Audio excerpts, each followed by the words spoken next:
Hello dear students, in the previous class we have discussed trim, then extend command.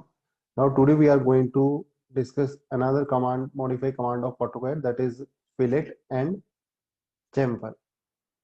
So you will get the fillet option from this arrow. So there is the option of fillet and there is the option of chamfer.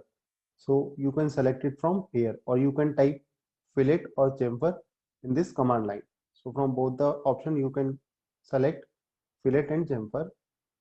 So for applying fillet, I have to draw a object. So let us consider I am drawing an rectangle by using the rectangle command. So this is the rectangle which I have drawn. Now I have to provide the fillet. Basically, what is fillet?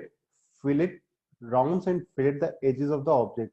If uh, let us suppose we have to round this edges, then we have to apply the fillet command. Now for applying fillet command, I have to choose fillet, then select first object. So you have no need to select the object.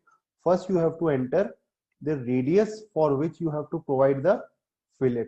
So you have to type R, enter. R means radius, R, enter. Now it will ask you that what is the fillet radius, of how much radius you want to draw the fillet. So let it be 50. Then press enter.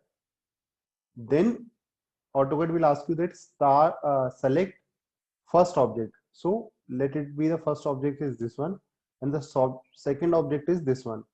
So now you can see that this sharp edge is converted to the round edge. So this is the advantage of fillet. Fillet will convert the sharp edge into the round edge. I will again repeat it. For repeating the same command, you can press enter. So your fillet command starts.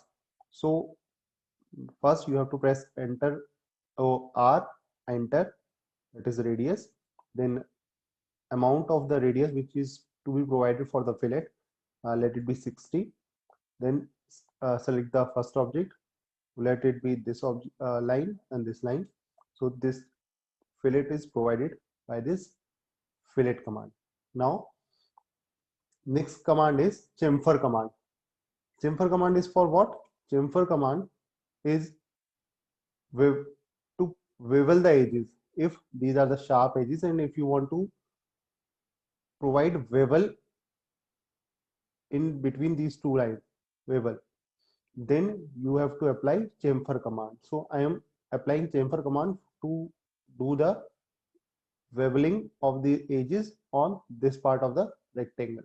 So for that I have to press this chamfer from here, or either you have to press type chamfer in this command line. So I am pressing this chamfer. Now it will ask you that select first line. So you have no need to select first line. The first step of providing chamfer is you have to put the type D, D, enter. D enter means actually AutoCAD is asking you that from at what distance you want the fillet from this line and this line. So specify first chamfer distance. So let it be 20. The first distance is 20 units. Now it will ask you that what is the distance of second chamfer from this point at this line. So let it be 30. Okay. So now select first line about which you want to give the chamfer. Select second line about which you want to give the chamfer. Now you can see that the sharp edges is converted into the bevel edges. Okay, so this is the work of chamfer. I will again doing it. Press enter to operate this bevel chamfer command again. Then press D, enter. Let the distance from the first line is 25 and from the second line is 30. So select the line about which you want to give the chamfer. This is how the chamfer is provided in AutoCAD. So this is the use of fillet and this is the use of chamfer. So today's lecture is over. Thank you so much and have a nice day.